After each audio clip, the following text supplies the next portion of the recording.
చాలామంది చెప్పిన సమాధానం ఏంటంటే, మధుకి మధునందన్‌కి ఛాన్స్ ఇవ్వడానికి గాని, అవకాశాలు ఇవ్వడానికి గాని, ఈరోజు కొత్తగా ఎతుక్కోవాల్సిన అవసరం లేదు. అతను అందరికీ గుర్తుంటాడు. అతని క్యారెక్టర్‌కి న్యాయం చేస్తాడు. బట్ రాజా నీకు తెలుసా?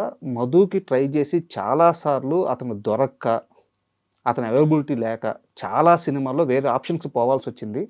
అక్కడి నుంచే మధుకి రావాల్సిన క్యారెక్టర్స్ రాకుండా పోయినాయి అని చెప్పారు. దీనికి అగ్రీ చేస్తారా? మరి అలాగే తెలిసి ఉండాలి. బికాస్ నాకు ట్రై చేస్తే నా వరకు వస్తాయి కదా. హ్మ్. నా వరకు మీ రాలేదంటే వరకు వచ్చినవి కూడా సందర్భాలు చెప్తాను. మీరు మధ్యలో కొన్ని ఇయర్స్ యూఎస్ వెళ్ళిపోయారు. లేదబ్బా. ఇంకా చెప్తాను. నన్ను కంప్లీట్ చేయనివ్వండి. Okay done. మధ్యలో కొన్ని ఇయర్స్ యూఎస్ వెళ్ళిపోయారు. తర్వాత నాకు తెలిసి నితిన్ గారి సినిమాలు అనుకుంటాను, చల్మోహన్ రంగా అండ్ ఇంకోటి లై. ఆ సినిమాలకి ఇంచుమించు 7 months యూఎస్లో ఉండిపోయారు. ఇవి అయిపోయి వచ్చిన తర్వాత మళ్ళీ మీ లైఫ్లో కొంత బ్యాడ్ ఫేజ్ నడిచింది, బిజినెస్ లాస్ల వల్ల, వీటి వల్ల. ఇక్కడ అన్నిట్లో కూడా మిమ్మల్ని అప్రోచ్ అవ్వడానికి కూడా ఛాన్స్ లేకుండా పోయింది. సో అదే ఆ మధ్యలో ఏమైందంటే, గుండె జరగలంత అయింది పడిన వెంటనే మళ్ళీ తర్వాత 1-2 సినిమాలు మంచి సినిమాలు చేసి, టాక్సీ వాళ్ళ రిలీజ్ అయ్యి, వగేరా సినిమాల్లో జరిగిన వెంటనే ఒక 6 months యూఎస్లో ఉండేసరికి, అంటే 2 సినిమాలు బ్యాక్ టు బ్యాక్ యూఎస్ అయిపోయేసరికి నేను నిజంగానే అవైలబుల్ లేననుకోని చాలామంది. అప్పటికి దెర్ ఇస్ నాకు లేటర్ ఆన్ తెలిసింది ఏంటి అంటే, ఓకే జనాలు like associates like they told you. నాకు చెప్పిన వాళ్ళు ఏమనుకుంటున్నారంటే, ఇంకా మోస్ట్ ఆఫ్ దెమ్ ఏమనుకున్నారంటే నేను ఇంకా జాబ్ చేస్తూ సినిమాలు చేస్తున్నానేమో అనుకున్నారు. ఓకే, అప్పటికే వదిలేసి చాలా ఏళ్ళు అయిపోయింది. చాలా మందికి తెలియదు అది, అంటే అది తెలియాలి అందరికి అన్న విషయం నాకు తెలియదు అప్పటికి. ఇది అందరికీ తెలిస్తే వాళ్ళకు కాల్ చేయడానికి, లేకుంటే వీడు ఆ సినిమాల్లోనే ఉన్నాడు అని అనుకోవడానికి ఆస్కారం ఉంటుంది కదా. అది నాకు తెలియలేదు. జాబ్ వదిలేస్తే అందరికి తెలిసిపోతుందిలే అనుకున్నాను, ఆ మైండ్ సెట్లో ఉన్నాను. సో జాబ్లో బిజీగా ఉంటాడు తను టైం ఇవ్వలేడు, ఇలా చాలా మంది అనుకున్నారు. డైరెక్షన్ డిపార్ట్మెంట్ కానీ, లేకుంటే ఎవరైతే క్యారెక్టర్స్ ఫిక్స్ చేస్తారో వాళ్ళు. మీకు తెలియదు ఏముంది ఇండస్ట్రీలో ఇప్పుడు, అంటే హీరోలకు కాకుండా మిగతా ఆర్టిస్టులకు ఎవరికైనా ఛాన్స్ వచ్చేది ఫస్ట్ కో డైరెక్టర్, అసోసియేట్, వీళ్ళ నుంచే మనం ఎగ్జాక్ట్లీ కో డైరెక్టర్, అసోసియేట్, తర్వాత మేనేజర్స్, వీళ్ళ ముగ్గురు నుంచే వస్తుంది. సో గ్రూప్ లో నేను ఇంకా పని చేస్తున్నాను అనుకోవడం ఒకటి. రెండోది లైక్ యూ సెడ్, ఆ 6 months ఉండడంలో నిజంగా నాకు ఒక 15-20 సినిమాలు పోయాయి. సో 15-20 సినిమాలు పోయినప్పుడు ఏమవుతుందంటే, ఈ 15-20 సినిమాల్లో పనిచేసిన వాళ్ళు మళ్ళీ వేరే కంపెనీల్లో, వేరే ప్రొడక్షన్ హౌసెస్ లో, ఇండస్ట్రీ చిన్నది, ఎక్కడెక్కడో పనిచేస్తూ ఉంటారు. సో ఇది స్ప్రెడ్ అయిపోతుంది కదా. తన అవైలబుల్ ఉండడు, తన అవైలబుల్ లేడు. అదే క్వశ్చన్ నేను అడిగాను. ఎగ్జాక్ట్లీ. సో ఆ టైం నాకు వాజ్ డెఫినెట్లీ బ్యాడ్. అంటే నేను అవైలబుల్ అంటే, మళ్ళీ చూడు, వృత్తి రీత్యానే అవైలబుల్ లేను నేను. నాట్ దట్ నేను అవైలబుల్ ఉండకూడదు. మనం వచ్చిందే లైఫ్ లో అసలు స్పైసీ లేదులేండి, చాలా ప్లెయిన్ లైఫ్ కదా. నేను అంటే అలాగే ఉంటాను నేను. సో అంటే అలా ఉండడం పీస్ఫుల్గా ఉంటుందని నా ఫీలింగ్. స్పైస్ ఫుడ్లో ఉండాలి, పీస్ఫుల్గా ఉండడం ఇష్టం నాకు. సో అట్లా అవైలబుల్ అనేది బికాస్ ఆఫ్ దటే. ఆ 6 months బ్యాక్ టు బ్యాక్ అక్కడ ఉండడము, చాలా మంచి సినిమాలు పోయాయి నాకు తెలుసు పర్సనలీ. But it's okay. ఒక స్ట్రైట్ క్వశ్చన్, చాలా స్ట్రైట్గా అడుగుతాను, అంతే స్ట్రైట్గా ఆన్సర్ ఇవ్వండి. నితిన్తో సినిమాలు చేయడం వల్ల, నితిన్తో జర్నీ ఎక్కువ అవడం వల్ల మీ కెరీర్కి ఉపయోగపడిందా, అది ఉపయోగపడకుండా పోయిందా? డెఫినెట్లీ. ఇప్పుడు బిగినింగ్ ఆఫ్ కొన్ని ఇప్పుడు గుండె జరగాలంతే ఏందే, లేదా ఇష్క్ బ్యాక్ టు బ్యాక్ వచ్చేసరికి మాకు కంటిన్యూస్ సినిమాలు వచ్చాయి. కంటిన్యూస్ మా కాంబినేషన్లో మళ్ళీ చల్మోహన్ రంగా కానీ మళ్ళీ నేను చేసింది ఒక 4-5 movies కంటిన్యూస్గా చేసింది, అంతకంటే ఎక్కువ లేదు. కాకపోతే ఇంపాక్ట్ ఏంటిదంటే, మేమిద్దరం బ్లాక్ బస్టర్ సినిమా, తన కంబ్యాక్ సినిమా ఇష్క్, మళ్ళీ దాని మీద మళ్ళీ బ్లాక్ బస్టర్ గుండె జరగాలంతే. అలా ఏమైపోయిందంటే ఇండస్ట్రీలో ఒక ముద్ర పడిపోయింది. తన సినిమాలే చేస్తాడు, తన సినిమాలే చేస్తాడు. ఇదొక పర్సెప్షన్ ఏర్పడిపోయింది. ఇంకా దానికి మనం ఏం చేయలేం. Industry is perception driven. మనం అంటే పర్సెప్షన్ చాలా ఈజీగా ఏర్పడిపోతుంది ఇండస్ట్రీలో, చాలా ఈజీ ఇది. బికాజ్ అందరం క్లోజ్ అవ్వము, పర్సనల్గా మీటింగ్స్ ఉండవు. సో మనకు కనపడిందే మనం నమ్ముతాము. సో స్క్రీన్ మీద మేము ఎక్కువ కనబడేసరికి వీళ్ళిద్దరు అలాగే కొంతమంది అయితే అప్పట్లో ఫోన్ చేసి, మీరు ఆ సినిమా తప్పితే వేరే చేయమనుకున్నారండి అని కూడా అన్నోళ్ళు ఉన్నారు. But that is not the case. ఇంకా మనం ఏం చేయగలుగుతాం దానికి? ఎస్, ఆ పర్సెప్షన్ వల్ల కొన్నిసార్లు కొన్ని క్యారెక్టర్స్ పోయిన సందర్భాలు ఉన్నాయి. బట్ నాకు బ్రేక్ ఎక్కడ వచ్చిందయ్యా అంటే it is because of him. Um, తన సినిమా ఆయన నితిన్ సింగ్ గారి సినిమాలు చేయడం వల్లే నాకు బ్రేక్. ఇష్క్ కానీ గుండె జరగాలంతే కానీ. So I will be indebted to him for ever అంతే. ఈ రోజు ఎలా ఉంది మీ ఇద్దరి రిలేషన్? ఇప్పటికీ డెఫినెట్లీ బాగుంటుంది.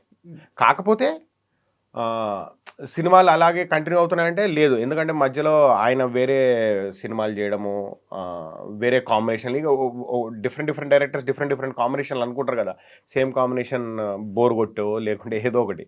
సో రిలేషన్షిప్లో అసలు ఎటువంటి తేడాలు ఉండవు. నితిన్ గారి గురించి లాస్ట్ క్వశ్చన్ నేను క్లోజ్ చేసేస్తాను. ఇది కూడా మీకు ఇష్టమైతే సమాధానం చెప్పండి, లేకుంటే స్కిప్ చేసేయచ్చు. యాక్చువల్గా నితిన్ గారికి ఎనర్జీ కానీ, ఆయన డ్యాన్సులు కానీ, ఆయన యాక్టింగ్ కానీ చాలా మన ఏదో పక్కింటి కుర్రాడు చేసినట్టు ఉంటుంది, యాక్టింగ్ లాగే ఉండదు. చాలా మందికి ఇష్టం. బట్ చాలా సంవత్సరాల నుంచి ఏం నడుస్తుందంటే ఆయన సబ్జెక్ట్ సెలక్షన్ అనేది కరెక్ట్గా ఉండట్లేదు. సక్సెస్ రేట్ చాలా తక్కువైపోయింది. ఎక్కడ తప్పు జరుగుతుంది ఆయన కెరీర్లో? Success rate, industry success rate ఓవరాల్గా చూసుకుంటేనే 2% 3%. ప్రయత్నాలు చేయడమే.